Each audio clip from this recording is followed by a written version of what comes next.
ये देखिए, ये चैत्य होता था और स्तूप का जो स्ट्रक्चर देख रहे हैं ऐसे होता था। इसके सेंटर में चारों तरफ सेल्स होते थे और ये देखिए ऐसे बनाया, फिर इसके बीच में भी बनाते थे, तब वहाँ जो है अस्थि को रखा जाता था, फिर ऐसे ऊपर जाके। और जो इनके बीच में ये गैप है उसका क्या सिग्निफिकेंस है? तो बाद उसमें ये टोटल इससे भरा था, अच्छा, इस सीढ़ियों से। हाँ, तो इसमें अंदर भी एंटर कर सकते हैं या सॉलिड रहता है? सॉलिड होता है।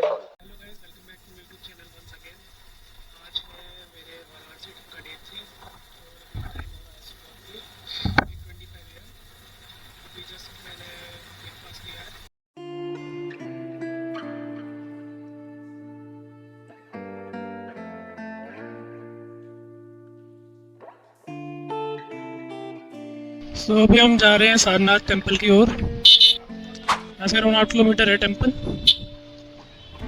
टेम्पल है, स्तूपा है, मेरे को नहीं पता, और देखते हैं क्या रहता है। गर्मी यार बहुत ज़्यादा हो गई है, ऊपर से मेरे को जुकाम हो गया है। गर्मी और जुकाम का कॉम्बिनेशन कुछ ठीक नहीं बैठता यार। बिना ग्लव्स के ना हाथ एकदम रेड हो जाते हैं यार, और ये लगता है बिना ग्लव्स के हाथों की हालत देखिए क्या हो जाती है। ये स्पोर्ट्स बैग है तो थोड़ा सा वेट ना हाथों पर भी ऐसे आता है, हम एकदम अपराइट पोजीशन में बैठते, हाथों के ऊपर भी हल्का सा जो बॉडी वेट है वो आता है। तो गाइस अभी सीन ऐसा हुआ, जो सारनाथ म्यूजियम है वहाँ पर जाके मैं रिकॉर्ड करने लगा, देन अचानक से वहाँ के जो सिक्योरिटी गार्ड और जो स्टाफ है उन्होंने बोला कि नहीं यहाँ पे आप रिकॉर्ड नहीं कर सकते, तो उसके आगे मैं रिकॉर्ड नहीं कर पाया। ये एक्चुअली वो एरिया है जहाँ पर बहुत टाइम पहले एक बुद्धिस्ट सिविलाइजेशन रहा करती थी, एंड वहाँ पर गौतम बुद्ध का भी एक स्तूपा है। तो वहाँ मैं अंदर गया और वहाँ पर मैंने गाइड भी लिया था, और मैंने काफ़ी कुछ फुटेज उसका रिकॉर्ड किया है, तो मैं इसके बाद प्ले करूँगा। जब बुद्ध ने पहला उपदेश दिया तो 6th सेंचुरी BC से लेके 12th सेंचुरी AD तक यहाँ एक बौद्ध सेटलमेंट हो गया था। इसकी एरिया लगभग 10 किलोमीटर तक। अच्छा। 12वीं शताब्दी में 1194 में मुस्लिम आक्रमणकारी मोहम्मद गोरी और उसका सेनापति कुतुबुद्दीन ऐबक ने वाराणसी पे आक्रमण किया। उन्होंने काशी विश्वनाथ तोड़ा, उसके खजाने हजारों मंदिरों को तोड़ा। जैन कौन से टाइम में हुआ था ये 12th सेंचुरी AD 1190। अच्छा। और उसके बाद सारनाथ पे आक्रमण किया, सारे बौद्ध मठों मंदिरों को तोड़ डाला, सारे बौद्ध भिक्षुओं का नरसंहार कर दिया गया। क्योंकि स्तूप जो है ये महापरिनिर्वाण का सिंबल है। बौद्ध धर्म में ज्ञान प्राप्ति को निर्वाण कहते हैं, शरीर के त्याग को परिनिर्वाण महापरिनिर्वाण कहा जाता है। और स्तूप जो है ये महापरिनिर्वाण का सिंबल है। इसमें बुद्ध या उनके शिष्यों की अस्थियां रखी जाती हैं। ये बौद्धों का कब्र होता है। अच्छा। और मुस्लिम लोग कब्रों को नहीं तोड़ते हैं, इसलिए स्तूप को नहीं तोड़ा। अच्छा। अब इतने बड़े बड़े स्तूप बनते क्यों थे, क्या कारण थे? तो 2000 साल पहले मंदिर नहीं बनता था, 2500 साल पहले पत्थरों की मूर्तियां नहीं बनती, मूर्तियां बनती थी लकड़ी, मिट्टी और मेटल। और बुद्ध मूर्ति पूजा के विरोधी। तो लोगों ने कहा कि आपकी जाने के बाद हम कैसे याद रखें? स्वयं कहा, ये महापरिनिर्वाण का एक अध्याय है, सूत्र पिटक से लिया गया है। उसमें बुद्ध ने अपने शिष्यों से स्वयं कहा कि मेरे जीवन से जुड़े हुए 4 स्थान, लुम्बिनी, बोधगया, सारनाथ, कुशीनगर। लुम्बिनी जो नेपाल में जहाँ उनका जन्म हुआ, बोधगया बिहार में जहाँ इनको ज्ञान प्राप्त हुआ, सारनाथ में पहला उपदेश दिया, अपने धर्म की शुरुआत की, कुशीनगर गोरखपुर के पास है जहाँ अपने शरीर का त्याग। 383 BC में वैशाली में कालाशोक के समय में सेकंड बुद्धिस्ट काउंसिल हुआ, और उस समय बौद्ध धर्म 2 भाग में बढ़ गया, जिसे सर्वस्तिवाद और थेरावाद कहा जाने लगा, जो बाद में हीनयान और महायान। उन्होंने कहा कि हम इतने कठोर नियम कानून का पालन नहीं कर पाए। तो किस ईयर में हुआ था विभाजन? 383 BC में। 83 BC। हाँ, रूपरेखा बन गई। ये देखिए, ये चैत्य होता था और स्तूप का जो स्ट्रक्चर देख रहे हैं ऐसे होता था। इसके सेंटर में चारों तरफ सेल्स होते थे, और ये देखिए ऐसे बनाया, इसके बीच में भी बनाते थे, तब वहाँ जो है अस्थि को रखा जाता था, फिर ऐसे ऊपर जाके। और जो इनके बीच में ये गैप है उसका क्या सिग्निफिकेंस है? तो टोटल इससे भरा था। अच्छा, इस सीढ़ियों से। हाँ। तो इसमें अंदर भी एंटर कर सकते हैं या सॉलिड रहता है? सॉलिड होता है। तो सेकंड बुद्धिस्ट काउंसिल हो गया, फिर थर्ड बुद्धिस्ट काउंसिल में अशोक आया।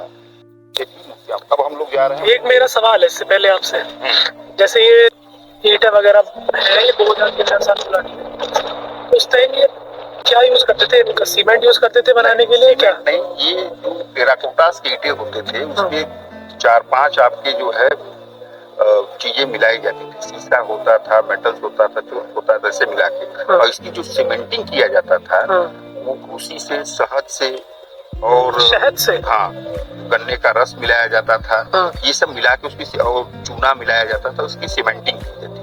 अच्छा हाँ, तो जैसे अब ये मुझे दिख रहा है, ये उसी टाइम का है, पुराना है ये सीमेंट? ये तो ऊपर लगाया गया है, तो सुर्खी तो उसी समय का जो मटेरियल यूज किया गया है, रेस्टोरेशन के समय वही मटेरियल ये यूज कर सकते, कोई नया नहीं, सीमेंट नहीं है कोई। अच्छा, कोई सीमेंट नहीं, ये सब सुर्खी है।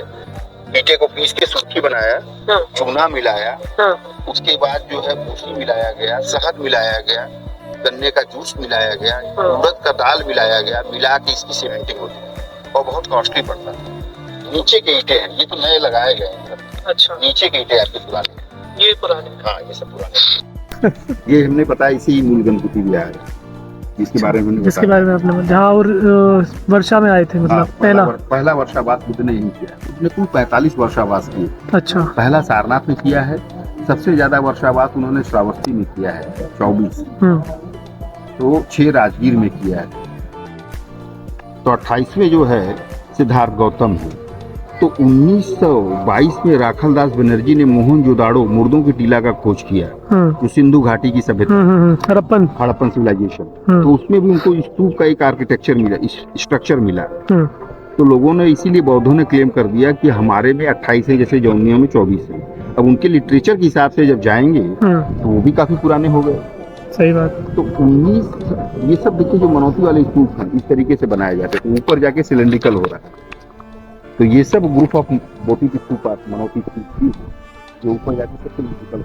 क्या ये देखिए ड्रेनेज सिस्टम गया है, ये 2000 साल पुराना है। अच्छा, 1927 में दयाराम साहनी ने इसकी खोज किया था।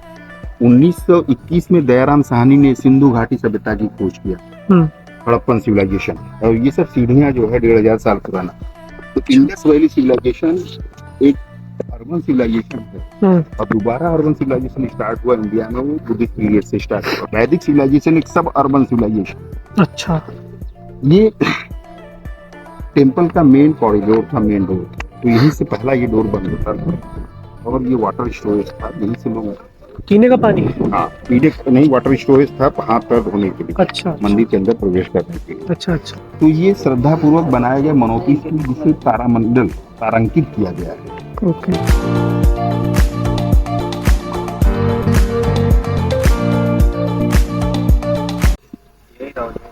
इसकी जो हाइट है वो 33.35 मीटर है। इसकी जो बेस से हाइट है वो 39.5 मीटर है। अच्छा। इसकी जो डायमीटर है, परिधि है, व्यास है, यह 28.5 मीटर है। इसके परिधि व्यास में नीचे जाले ताके जो खिड़की नुमा बने वो 8 है। तो भगवान बुद्ध के 8 पवित्र स्थानों की मूर्तियां इसमें लगाई गई। अच्छा। तो 4 स्थान मैंने आपको बताया ही, लुम्बिनी, बोधगया, सारनाथ, कुशीनगर। 4 और स्थान है, राजगीर, वैशाली, श्रावस्ती और संकिसा। 4 यूपी में है, 3 बिहार में है, 1 नेपाल में। अच्छा। और 8वां स्थान जो है 400 किलोमीटर के एरिया के आसपास है। इस स्तूप को 2 बार खोला गया, 1835 and 1905। 1835 Alexander Cunningham, founder of the archaeological survey of India, उसने एएसआई का फाउंडेशन किया था 1861 में। 1835 में ये स्तूप के ऊपर चढ़ गया, चढ़ के इसमें होल बनाने लगा, वर्टिकल शॉट, ताकि उसे बुद्ध की अस्थियां मिल जाए। जैसे ही उसने स्तूप को खोला, उसे 11वीं शताब्दी का 1026 ईस्वी का पाल डायनेस्टी, जो बंगाल का राजा था महिपाल, उसका एक शिलालेख मिला जो बौद्ध था। उस पे लिखा था धर्मचक्र परिवर्तन, turning the wheel of law, यही हुआ। बुद्ध ने पहला उपदेश यही दिया है। तो जो बंगाल का राजा था उस समय क्या था, 11वीं सेंचुरी एडी में, कि नॉर्थ इंडिया और वेस्ट जो बंगाल के साइड के लेते वो गंगा जल बेचते थे साउथ इंडियन को, दक्षिण भारतीय। तो एक कंटेनर गंगा जल लेने का 1 स्वर्ण मुद्राएं लेते थे। अच्छा। तो जो उस समय का जो राजा था साउथ का, राज राजेंद्रा, चोल डायनेस्टी का था, वो सब हिंदू थे। और उन्होंने शेंगोल उठाया और कहा कि अब हमें धर्म युद्ध करना है। तो 1027 में बंगाल के राजा जो महिपाल, जिसने इस स्तूप को रेनोवेट किया था, उसका उनसे युद्ध होता है, और वो उस युद्ध में वो हार जाता है। हारने के बाद उसने उसको दंड देने के रूप में उसको गंगा जल से नहलाया और कहा कि गंगा जल का कंटेनर अपने सिर पर रखे तुम जाओ। तो अलग है। तो ये उसने बनवाया था। और वो शेंगोल जो है वो हिंदू सिंबल है, वो पार्लियामेंट में भी रखा हुआ है। आज शेंगोल अभी तो रखा गया है। हाँ। अच्छा, वो उसका स्टोरी ये है। If you have problem, behind your problem there is reason. Without reason problem can not come in your life. If you know the reason of the problem you can stop the problem. With stop the problem there is a way, noble eightfold path, fundamental teaching of Buddha, 8 steps in Buddhism. दो अतियों के बीच में मध्यम मार्ग। तो जीवन में दो अतियां क्या है? सुख और दुख। उसके बीच में चलना है। हाँ। बहुत ज्यादा सुखी हो गए तो यही स्वर्ग है, बहुत ज्यादा दुखी हो गए तो यही नरक है। इसलिए बुद्ध ने कहा जीवन में कुछ भी नित्य नहीं है, सब कुछ अनित्य है, हर समय बदल रहा है। Nothing is permanent, change is a law of the nature. Happiness and sorrow never stay permanent life. So need equanimity, balance in mind, balance in life. तो सुख आए तो नाचे नहीं, दुख आए तो रोए नहीं, दोनों में समता रहे, बैलेंस, इक्वानिटी। समता कैसे आएगा? अनित्य बोध से आएगा। तो जैसे जैसे अनित्य बोध बढ़ेगा आपका समता पुष्ट होगा। अनित्य बोध का मतलब? अनित्य बोध, नॉलेज ऑफ इम्परमानेंसी। भैया बहुत बहुत शुक्रिया आपका इन्फॉर्मेशन देने के लिए। चलिए, आप बहुत ही अच्छे से आपने एक्सप्लेन किया, बहुत सारी इन्फॉर्मेशन दी, मैंने काफी रिकॉर्ड भी कर लिया है। अपना नाम बता देंगे एक बार? मेरा नाम राजेंद्र पांडे है और मैं सारनाथ टूरिस्ट गाइड उत्तराखंड का अध्यक्ष हूँ और मैं बनारस हिंदू यूनिवर्सिटी से पोस्ट ग्रेजुएट हूँ। अच्छा। और government of India, ministry of tourism और द्वारा ट्रेन गाइड हूँ। इसे इंटर इंडिया टूरिस्ट गाइड कहते हैं, IITC। हम लोग ऑल ओवर इंडिया में काम करते हैं।